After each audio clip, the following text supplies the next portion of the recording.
And yet, when you look at that, what that is evolutionary, just running on the spot. We're not moving because we're not changing what's creating what we don't like. So it goes on and on and on. Once we take responsibility back and stop looking out here to change what's going on and look at what's reflected out there, then in the same situation we say, hold on a minute, why have I pulled this experience in? What is there to learn? What is it about me that's done this? Okay, got it. At that point, your attitude, your imagination of yourself changes. When that changes, what you resonate out changes, so you start pulling in different experiences that reflect the new vibration you're putting out and not the old one. And when you kind of get into this mode of taking responsibility back, suddenly things dramatically change. And you can evolve ever so quickly. You pull in an experience. Oh, right, what is there to learn from this? Okay, got it. Change vibration, evolve. Pull in a different experience. What is there to learn from it? Got it. Change vibration, evolve. And you can move along so quickly in evolutionary terms once you start to open up to that. As more and more people on this planet are, as this cycle of change unfolds. Or you can stand here forevermore blaming every bugger else for things that you're creating and we're all creating. And that's an option too, but not a very good one. So what we put out is what we get back. We are in control of our lives. No one else. We've just kidded that we're not. For instance, I hear people, you must have heard this, where people go, nothing ever happens in my life. It's so boring. It's so boring, my life. Nothing ever happens. Everything I try, nothing kind of works, you know. And then you say to them, well, what do you want to do with your life? And they go, I don't know, really.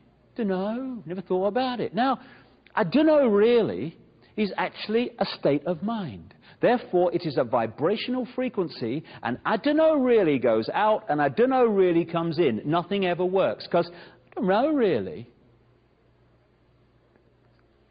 If we can just focus on what we want to achieve and go with the intent, the most powerful thing we can do, what's our intent, what's our focus? This is what I want to do with my life. That intent goes out as a vibrational frequency, and it will always bring towards us experiences and challenges that lead us to achieve what we want to achieve. That's where most people give up. They say, oh, yeah, I want to do this, I want to do that, I want to do the other. That's my intent. And the intent then draws towards us what we need to do to achieve that intent. And when it gets a bit challenging, we go, oh, God, well, I'd like to do it, mate, but not that badly. Thank you very much. And we're out of the game.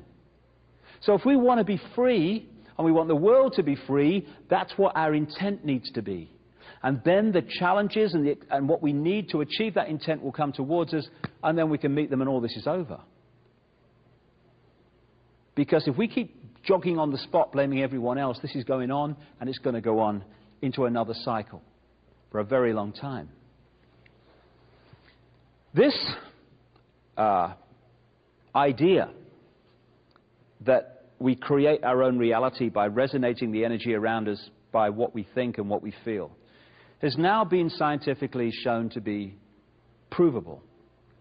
And what you're going to see now are what happens to particles of sand and other various particles when a sound resonates across a plate and resonates those particles in tune with the sound.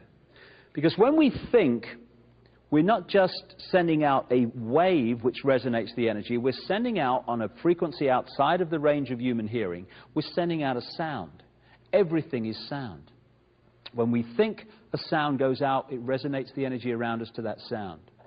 And what you're about to see are some pictures that show this happening when sound is introduced, and how sound takes random particles and turns it into astonishing form. And that's how this universe was created. In the beginning was the Word, and the Word was sound. So what you're looking at here is merely particles formed into patterns by sound. They were all over the place to start with, just in random positions on the plate. As soon as the sound appears, they form into these patterns, because everything is sound, and it is sound that turns matter and energy into form. Patterns on the wings of birds and insects are all the manifestation of the sound vibrations. Every organ in our body resonates to a certain frequency. And when our thoughts and emotions and stress and the vibrations that causes de-harmonize the vibrational state of our various parts of our body, we become ill. So we think ourselves into illness because we're affecting the vibrational state of the body. And so every time you think and feel, you're resonating a frequency which is making the energy around you resonate to the same frequency. What you give out is what you create. Here you're seeing mini galaxies just formed by particles and sound. This is how the galaxies and the universe and the solar systems were formed and continue to be held in the structure they're in through sound. If the sound changes, the matter changes, the energy changes. So when you look at what it says in texts like even the Old Testament, in the beginning was the Word, and the Word was sound. And sound is everything. When you think and feel, you create in sound. This is how the heart beats at a certain resonance. All you're looking at here are interacting frequencies making a beat. And so while the frequency of the heart is at the right level, it beats in the normal number of beats a minute.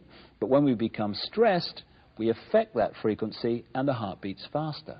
And so everything is sound, even the human heartbeat, and the interacting frequencies that make it happen.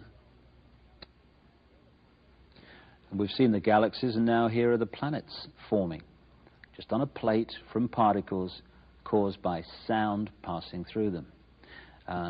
This planet has a resonant frequency. It's called the Schumann cavity resonance. But basically, while that frequency holds, the planet will hold its present form. If the frequency changes, the form will change. It's the same with everything.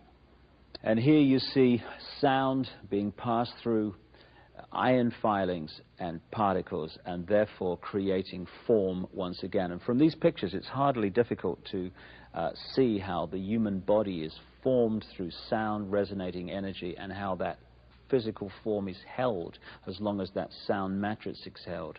But once that changes, the physical body changes. So there you've seen, with stunning effect, how sound creates form, how galaxies are created, how planets are created. And all those planets, balls of particles, all those revolving galaxies were merely particles turned into that form by sound. And when you think, you create a sound and you change the world, or the world you're immediately living in. We are fundamentally in control of our lives. Here's a picture, because some of this energy that we give out, this energy that we are, can now be seen. Kirlian photography and other forms of photography can now picture the image of the energy that is actually animating our body.